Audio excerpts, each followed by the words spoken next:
हुए लेकर जाती थी उन तमाम लोगों को, मगर मरने वाला मुसलमान था तो ना जिंदगी में उसकी इज्जत ना मौत में उसकी इज्जत हो गई। तो इसीलिए मेरे अजीज दोस्तों और बुजुर्गों, मैंने आपसे कहा था कि जज्बाती नारों से नेता नहीं बनता। अगर आप एक फैसला ले लेंगे कि अब हम इस बार एक तब्दीली को पैदा करेंगे, तो आप अपनी सफों से नेता पैदा कर सकते हैं। कोई नेता आसमानों से आने वाला नहीं है, कोई नेता जमीन से निकल कर आने वाला नहीं है। नेता आप ही के दरमियान से इंशाअल्लाह बनेगा, वो आपकी आवाज और आपकी पहचान बनेगा। यही काम मजलिस इत्तेहादुल मुस्लिमीन करना चाहती है। आज आप देखिए कि जुनैद नसीर को सरकार क्या देती है, 15 लाख रुपए, और वो भी तीन स्कीम के तहत, 3 स्कीम के तहत। वो वैसे ही एक हत्या हुई थी राजस्थान में दूसरे मुकामात पर, हम उसकी भी मजम्मत करते हैं, कंडेम करते हैं, वहां पर 50 लाख दिए गए। ये आखिर ये इंसान जब मरता है तो उसका मजहब देखकर पैसे क्यों दिए जाते हैं सरकार की तरफ से? तो इसीलिए हम आपसे कह रहे हैं कि इन हालात को देखिए। और आज देख रहे हैं कि बीजेपी जो सत्ता में है दिल्ली में, जब से भारत के प्रधानमंत्री नरेंद्र मोदी बने हैं, कोई दिन ऐसा नहीं जाता जहां पर संविधान को कमजोर करने की कोशिश नहीं की जाती, जहां पर इल्जाम लगा दिया जाता अल्पसंख्यक समाज पर, कभी हमको बुरखे के नाम पर, कभी हमको गोश्त के नाम पर, कभी हमको अपनी मस्जिद के नाम पर, कभी दाढ़ी के नाम पर, कभी इसके नाम पर हमको टारगेट किया जाता है। और आप ये भी देख लीजिए कि जितने बड़े बड़े कांग्रेस के नेता हो या किसी और पार्टी के जो सेकुलर कहते हैं, जब ये सब वाकयात होते हैं तो कोई एक लफ्ज नहीं बोलता है। क्यों नहीं बोलता? इसलिए नहीं बोलता क्योंकि उनको वोट नहीं मिलेगा। हमने जाकर जब इस बात का डिमांड मुतालबा किया कि क्यों नहीं मुख्यमंत्री जाकर जुनैद नसीर से मिले हैं, तो मुख्यमंत्री को हमने मजबूर कर दिया, आखिरकार उनको जाना पड़ा। मगर मेरे अजीज दोस्तों और बुजुर्गों, हालात ये हैं कि आपको अपने मसाइल का हल तलाश करना पड़ेगा।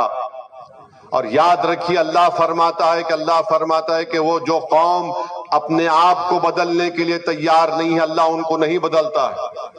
अगर आप अपने आप को बदलने के लिए तैयार है तो कुदरत तुम्हारी मदद करेगी। मैं सिर्फ इतना ही कह रहा हूं कि आप सिर्फ नियत करो और उठकर खड़े हो जाओ कि अब बहुत नाइंसाफी हो चुकी है, अब हम इत्तेहाद पैदा करेंगे, अपने नेता का साथ देंगे, कुदरत और अल्लाह की तरफ से आपके लिए रास्ते बनेंगे। और आपको सिर्फ नियत करना है, आपको अपने हौसलों को बुलंद रखना है।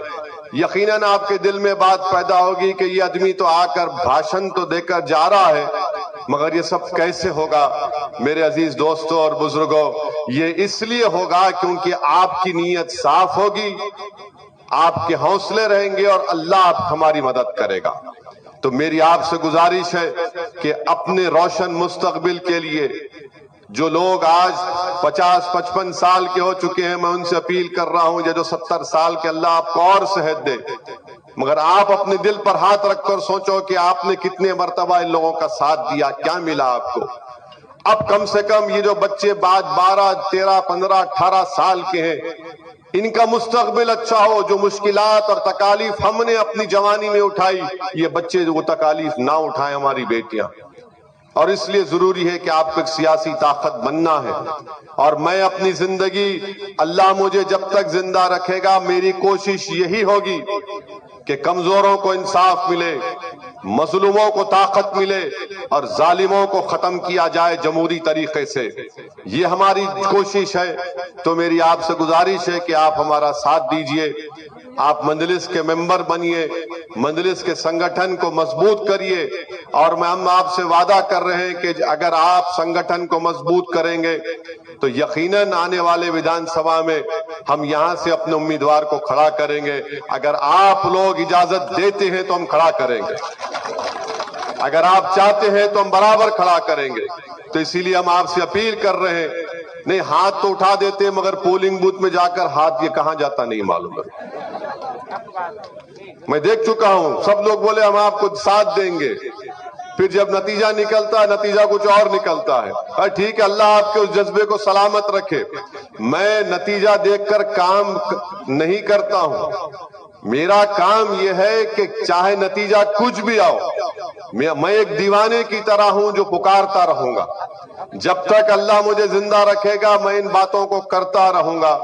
میری زندگی کے بعد میرے رفقا اس کام کو کرتے رہیں گے جو قابل اور لائق بھی رہیں گے. مگر یاد رکھیے آپ 50-55 سال ان کو آزما چکے ہیں. کتنے بار آپ ڈسے جائیں گے؟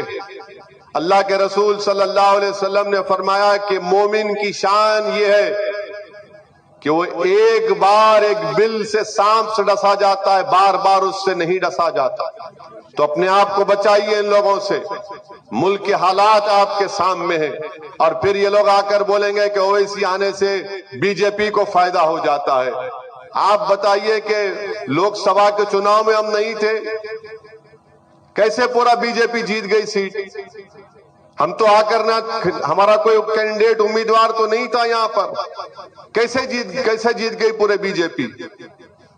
اور ماشاءاللہ ہمارے پاس تو کوئی موکل بھی نہیں ابھی تک کہ آ کے آپ کو کان میں پھونک کر بول سکے کچھ. بی جے پی جیت گئی پورا. اس کا جواب نہیں ہے کانگریسیوں کے پاس. ان کے بہت بڑے نیتا اپنے پروجوں کی امیٹھی کی سیٹ ہار گئے، ہم نہیں تھے وہاں پر. اب ہم جب آ رہے ہیں تو ابھی سے کانگریس پارٹی ہارمونیم لے کر قوالی شروع کر دی کہ وہ اسی آ گیا. تو ہم ان سے کہیں گے بیٹا تم اپنی قوالی گاؤ، مگر راگ ہم کھینچیں گے، ایسا راگ کھینچیں گے کہ تم کو سمجھ میں بھی نہیں آئے گا. ابھی ان کا کام صرف یہی ہے ڈرانا، ڈراؤ ڈراؤ ڈراؤ. میں آپ کو امید دلا رہا ہوں، میں یقیناً آپ سے کہہ رہا ہوں کہ بی جے پی کو ہراؤ. یقیناً میری خواہش اور کوشش یہ ہے کہ دوبارہ اس دیش کا پردھان منتری مودی نہ بنے، اور ہم کوشش کریں گے. آپ اور ہم نے کبھی بی جے پی کا ساتھ نہیں دیا، نہ دیں گے. مگر بی جے پی کو ووٹ کون دیتا ہے؟ کانگریس کا ووٹر دیتا ہے مودی کو ووٹ، ان کا ووٹر دیتا ہے ووٹ. اور یہ آ کر ہم کو تبلیغ کرتے ہیں، ہم کو سمجھاتے ہیں. ارے پہلے تمہارے ووٹر کو سمجھاؤ جس کے دل میں مودی گھس کر بیٹھا ہے. وہ نہیں بولیں گے، جو وہ بات کریں گے خاموش ہو جائیں گے. ان کا ایک ہی مقصد ہے کہ راجستھان میں جتنی بڑی برادریاں ہیں ان کا نیتا رہ سکتا ہے، مگر اگر کسی کا نیتا نہیں بنے گا تو مسلمانوں کا، دلتوں کا نہیں بنے گا. اور یہ آپ کی ذمہ داری ہے کہ آپ اپنے درمیان سے متحد ہو کر اپنے ایک نیتا کو بنائیے. مجھے مت بنائیے، میں نیتا بننے نہیں آیا ہوں. آپ کو اپنے درمیان سے سرزمین سے کسی کو بنانا پڑے گا.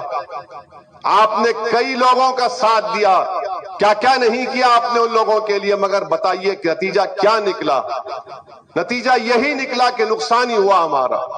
تو اسی لیے ہم آپ سے اپیل کر رہے ہیں کہ ہماری ان باتوں پر غور کریے.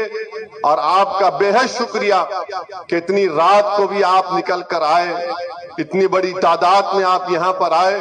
یقیناً ہم کو اطمینان ہوتا ہے، ہمارے حوصلے بلند ہوتے ہیں.